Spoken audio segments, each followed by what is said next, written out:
We start with breaking news at 6 o'clock this morning. Within the last few minutes, we were given brand new exclusive poll numbers showing where the presidential race stands here in Michigan. Well, we want to get right over to our political reporter, Rick Albin. Rick, this new poll shows some big differences from just the last few weeks. It does, but it also shows some of the very same numbers that we saw coming out of the conventions, and that's an important thing because let's look at the numbers right now.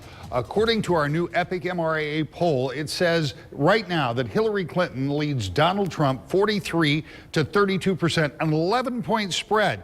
Now, that means that in the past few weeks, we have seen a big change.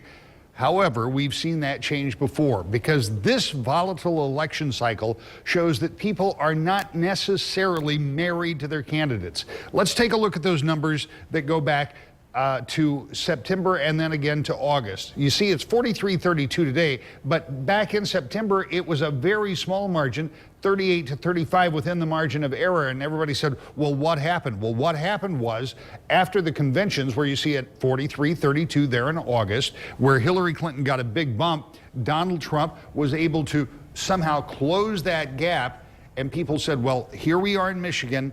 And all of a sudden, Michigan is in play. For the first time since 1988, people were saying a Republican might be able to win the state. Today, we see we're back to that spread of 11 points. So does that mean that Michigan's not in play? No, it doesn't mean that at all. What it means is that this volatile election has put people in a very undecided category. And so the smallest thing can change where the trajectory goes. This may be a result of that first debate where we saw where Donald Trump came in and was doing Donald Trump as he had in the primary, but Hillary Clinton was looking more like a more traditional campaign style debate that we've seen for president. So on Sunday night, now we've got our next big test to see what happens. This really is an unusual election cycle, to be sure, but these numbers show what the volatility is. And so it's going to be very interesting to see in just a little while when we have another poll out in the field what that one looks like. And Sunday night's debate is a town hall style forum.